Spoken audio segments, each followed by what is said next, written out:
చాలామంది అనుకోవచ్చు తెలంగాణలో అరెస్ట్ చేస్తే తెలంగాణ జైల్లో పెడితే రాజకీయ కక్ష ఏంటి అని. ఇక్కడ ఉన్నటువంటి అధికార పార్టీ బొల్లా బ్రహ్మనాయుడు గారి మీద కక్షతో అక్కడ ఉన్నటువంటి వారిని ఇన్ఫ్లుయెన్స్ చేసి అనవసరమైన కేసులో ఇరికించారు. ఎవ్వరికైనా కొద్దిగా కేసు యొక్క పూర్వపరాలు పరిశీలిస్తే అర్థమయ్యేది ఒకటే. బొల్లా బ్రహ్మనాయుడు గారు కానీ ఆయనకి బంధువుగా ఉన్నటువంటి బొల్లా రమేష్ కానీ ఇద్దరూ కూడా మోసపోయారు. బాధితులు 6,25,00,000 రూపాయలు వైట్ మనీని వారికి ట్రాన్స్ఫర్ చేసి నష్టపోయినటువంటి బాధితులు. దొరికిందే తడువుగా దొరికాడరా బ్రహ్మనాయుడు ఇరికించేమన్నట్టుగా ఇక్కడ ఉన్నటువంటి వాళ్ళు ఇన్ఫ్లుయెన్స్ చేశారు. ఎవరో కాదు, సాక్షాత్తు లోకేష్ గారే అక్కడ ఉన్నటువంటి ప్రభుత్వాన్ని ఇన్ఫ్లుయెన్స్ చేశారు. లోకేష్ గారు ఎందుకు ఇన్ఫ్లుయెన్స్ చేశారంటే ఇక్కడ ఉన్నటువంటి ఎంపీ గారు, ఈయన మీద గెలిచిన ఎమ్మెల్యే గారు, ఇంకా కొంతమంది కలిసి లోకేష్ గారికి చెప్పారు, దొరికాడరా బ్రహ్మనాయుడు ఇరికించేద్దాం, వైఎస్ఆర్ కాంగ్రెస్ పార్టీలో ఉన్నాడు, ఓసారి గెలిచాడు, కాస్త డబ్బులు ఉన్నోడు, ఖర్చు పెడతాడు, కాబట్టి ఈయన కొంగదీద్దాం అనేటువంటి దుర్బుద్ధితో అన్యాయంగా అక్రమంగా బాధితుల్ని ముద్దాయం చేసినటువంటి ఘోరమైనటువంటి కేసు ఇదని ఈ సందర్భంగా చెప్పదలుచుకున్నాను. చాలా మంది వినే ఉంటారు కేసు. బ్రహ్మనాయుడు గారి తాలూకా వారి బంధువు బొల్లా రమేష్ అనే ఆయన తెలంగాణలో సుమారుగా 10 ఎకరాల భూమిని కొనాలని ప్రయత్నం చేశాడు. కొన్నాడు, డబ్బులు ఇచ్చాడు, ఎంఓయూ చేసుకున్నాడు. అది రెగ్యులరైజ్ కానటువంటి భూమి. అక్కడ 4 రైతులు ఏమన్నారంటే ఇది రెగ్యులరైజ్ అవుతుంది, రెగ్యులరైజ్ చేసి ఇచ్చే బాధ్యత మాది, రెగ్యులరైజ్ ఇచ్చిన తర్వాతే మీరు రిజిస్టర్ చేస్తాం అంటే అడ్వాన్స్ ఇచ్చారు. మళ్ళా కొంత డబ్బు అడ్వాన్స్ ఇచ్చారు.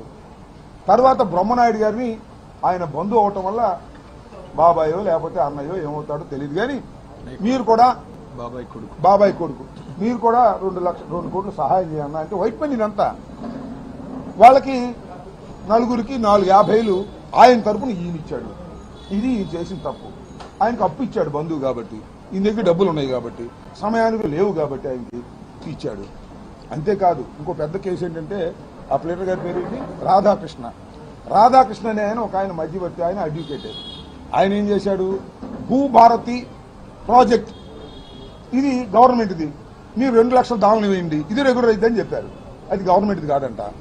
ఆయనే ఒక అకౌంట్ క్రియేట్ చేస్తున్నాడు బ్యాంకులో, దాని మీద డబ్బులు వేస్తే ఆయన డ్రా చేసుకున్నాడు. ఇది మోసం. ఈ మోసం అని ఎప్పుడు తెలిసింది, ఆయన కూడా ఒప్పుకున్నాడు. ఆయన కూడా ఇన్వెస్టిగేషన్లో కన్ఫెషన్లో నేనే మోసం చేసి వాళ్ళ దగ్గర డబ్బులు తీసుకున్నానని చెప్పాడు. మోసపోయిన వాళ్ళు వాళ్ళ జైల్లో ఉండాల్సిన పరిస్థితి. అదే చంద్రబాబు నాయుడు గారి రెడ్ బుక్ యొక్క సారాంశం. ఎవరైతే మోసపోతారో, ఎవరైతే బాధితులు అవుతారో ఆ బాధితులు లోపల ఉంటారు, దాడులు చేసిన వాళ్ళు బయట ఉంటారు. చూశారుగా, మా ఇంటి మీద దాడి చేస్తే నన్ను లోపలేశారు. అక్కడెక్కడో జంద్రూరులో చింతమనేని ప్రభాకర్ దాడి చేస్తే ఆ శ్రీనివాస్ అనే వాళ్ళు లోపలేశారు. ఇక్కడ మోసపోతే వీళ్ళు లోపలేశారు. ఈ రెడ్ బుక్ అనేది ఎక్కడి దాకా వెళ్ళిందంటే తెలంగాణలో కూడా పెట్టారు రెడ్ బుక్. ఇన్ఫ్లుయెన్స్ చేసి అక్కడ ఉన్నటువంటి అధికారుల మీద ఇన్ఫ్లుయెన్స్ చేశారు. లోకేష్ డైరెక్ట్ గా సీఎం ఆఫీస్తో మాట్లాడాడు. ఏంది కర్మ, నాకు అర్థం కాలేదు. ఇంత ఘోరమా? ఇంత ఘోరంగా ఒక మాజీ శాసనసభ్యుడిని, ఒక వ్యాపారస్తుడిని మీరు ఇబ్బంది పెట్టే కార్యక్రమం ఇది ధర్మమేనా అని అడుగుతా ఉన్నా. ఇవాళ కాబట్టి రేపైనా వాస్తవాలు తెలుస్తాయి కదా, తెలియవా? వాస్తవాలు ఆగిపోతాయా? అన్యాయంగా అక్రమంగా అసలు పొలాలు కొనుక్కుంటే ఏమి లాభం? ఈ రమేష్ కానీ ఇంకోళ్ళు కానీ రెగ్యులరైజ్ కానటువంటి బొనాలకి డబ్బులు ఇచ్చి ఏం చేసుకోవాలి? వీళ్ళు నాకు అర్థం కాలేదు. తెలంగాణలో ఆ మాత్రం కామన్ సెన్స్ లేదా లోకేష్కి కానీ ఇక్కడ ఉన్నటువంటి నాయకులకు కానీ? ఇది అయిపోయింది. బెయిల్ వచ్చింది. బెయిల్ వచ్చిన తర్వాత అయ్యో మా బ్రహ్మనాయుడు గారిని లోపల పెట్టారే అన్యాయంగా అక్రమం. కానీ ఆయన వచ్చినప్పుడు ఇంటికి 10 మంది వస్తారు, లేదు ఆయన గుడికి వెళ్ళారు, గుడి దగ్గర 10 మంది వస్తారు. మాజీ శాసనసభ్యుడు ఆయన వీరోచితంగా బయటకు వచ్చాడు, బ్రహ్మాండంగా బయటకు వచ్చాడు అనే ఉద్దేశంతో, తప్పు చేయకోకుండా 14 రోజుల పాటు జైల్లో ఉండాలనే ఉద్దేశంతో ఓ పెద్ద దండ చేశారంట. ఆ దండం లాక్కుపోయారంటండి. విన్నారా? ఎవరు లాక్కుపోయింది? పోలీసులు దండం లాక్కుపోయారంట. ఓ మీ దుంప దగ్గర లా అండ్ ఆర్డర్ కాపాడాలయ్యా, లేదా అరెస్ట్ చేయాలా ఎవరినన్నా? దండం లాక్కుపోయి కట్ చేశారంట. ఏం పోయే కాలం వచ్చింది ఈ పోలీసులు? నేను అడుగుతా ఉన్నా.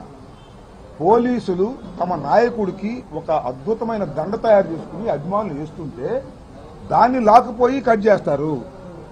లేదు డిఎస్సి అనే దాన్ని ఒక బొమ్మగా తయారు చేసి దాన్ని దహనం చేస్తుంటే దాన్ని లాక్కుపోయి కట్ చేస్తారు. సరే చంద్రబాబు నాయుడు బొమ్మను తగలేస్తుంటే దాన్ని కట్ చెప్పాలని సీఎం బొమ్మ అయితే కట్ చేస్తున్నామని రావచ్చు. ఈ దండలు కూడా పెట్టే బాబు నాకు అర్థం కాలే. పోలీసులకి ఏం పోయే కాలం వచ్చింది చెప్తున్నా.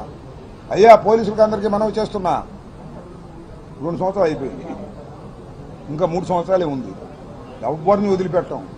మీరు ఇవాళ ప్రభుత్వం చేతిలో రౌడీలుగా బిహేవ్ చేస్తున్నారు పోలీస్ యంత్రాంగం. అలాంటి వాళ్ళకే పోస్టింగ్లు ఇస్తున్నారు. అలాంటి వాళ్ళే సిఐలు, అలాంటి వాళ్ళే ఎస్ఐలు, అలాంటి వాళ్ళే డిఎస్పీలు. వినుకొండలో కూడా అంతే. ఇది శాశ్వతం కాదు ఈ ప్రభుత్వం, గుర్తుపెట్టుకోండి. ఇవాళ ఎవరైతే హద్దు మీరి పోలీసు యంత్రాంగంలో పనిచేస్తున్నారో వాళ్ళందరినీ గుర్తుపెట్టుకుంటాం. 3 సంవత్సరాల తర్వాత వైఎస్ జగన్మోహన్ రెడ్డి గారి నాయకత్వంలో ప్రభుత్వం వస్తుంది. ఆ ప్రభుత్వం వచ్చిన తర్వాత మీ అందరికీ చట్ట ప్రకారంగా శిక్షించే కార్యక్రమం చేస్తామని కూడా ఈ సందర్భంగా చెప్పదలుచుకున్నాను.